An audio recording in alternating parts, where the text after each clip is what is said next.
আজ আমি তোমাদেরকে কি শোনাবো জানো? আজ আমি তোমাদেরকে একটা মজার গল্প শোনাবো, হাতি আর পিঁপড়ে।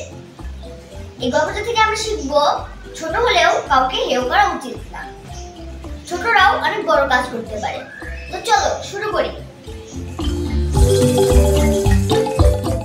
একটা সময়ের কথা, এক গভীর জঙ্গলে এক বিশাল আকৃতি হাতি থাকতো।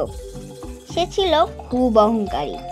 নিজের শক্তি আর দেহের আকার নিয়ে সে গর্ব করত।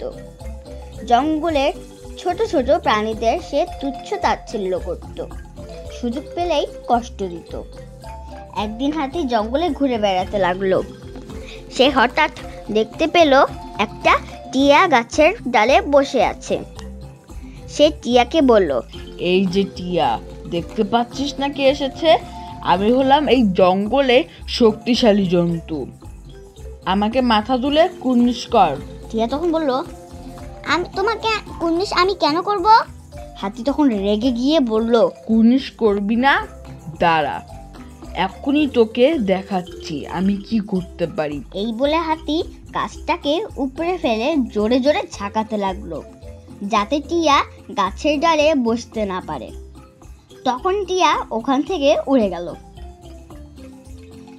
আর হাতি হা হা করে হাসতে লাগলো আর বলতে লাগলো, যা যা, উড়ে যা।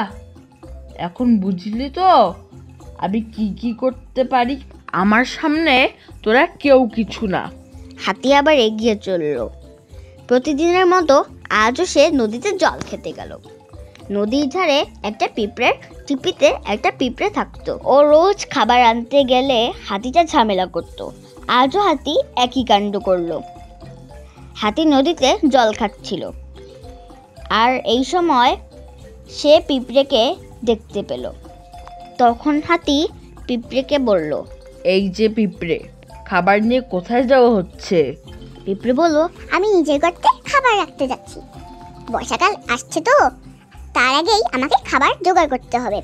এই শুনে হাতি হা হা করে হাসতে হাসতে নদী থেকে তার সুরে করে জল নিয়ে পিঁপড়ের গায়ে ফেলে দিল, আর পিঁপড়ের খাবার পুরোপুরি জলে ধুয়ে গেল। সে নিজেও ভিজে গেল। হাতি আবার হা হা করে হাসতে লাগলো। তখন পিঁপড়ে বলল, এই শরীর নিয়ে তোমার খুব অহংকার, তাই না? তোমাকে আমি একদিন এমন শিক্ষা দিব না, তখন বুঝবে। তখন হাতি বলল, আরে যা যা, তুই আমাকে আর কি শিক্ষা দিবি? এক রতি পিঁপড়ে, তোকে তো আমি আমার পা দিয়েই পিষে মারতে পারি। যা যা, এখন পালা এখান থেকে। পিঁপড়ে তো হাতির উপর রেগে মেগে ওখান থেকে চলে গেল। পিঁপড়ে ঠিক করলো হাতিকে সে চরম শিক্ষা দেবে। কিভাবে শিক্ষা দেবে সে সেটা ভাবতে লাগলো। পরের দিন হাতি জঙ্গলে ঘুমাচ্ছিল। পিঁপড়ে তখন চুপি চুপি তার সুরের ভিতরে ঢুকলো এবং কামড় দিতে শুরু করলো। হাতি প্রচন্ড যন্ত্রণায় ছটফট করতে লাগলো। সে চিৎকার করে বলল, আহা, আমাকে বাঁচাও, আমি আর ছোট প্রাণীদের কষ্ট দেব না, তুমি বের হয়ে যাও আমার সুর থেকে। পিঁপড়ে হাতিকে শিক্ষা দিয়ে বাইরে বেরিয়ে এলো।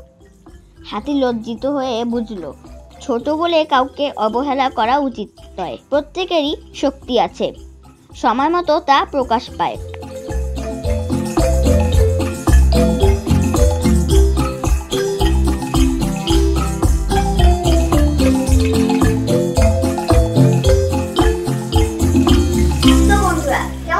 তোমাদের গল্পটা আশা করি নিশ্চয়ই ভালো লেগেছে। আমাদের এর পরের গল্প হবে পরিশ্রমের ফল, যেখানে আমরা জানতে পারবো অলসতা কিভাবে ক্ষতি করে এবং পরিশ্রম কিভাবে সুখ এনে দেয়।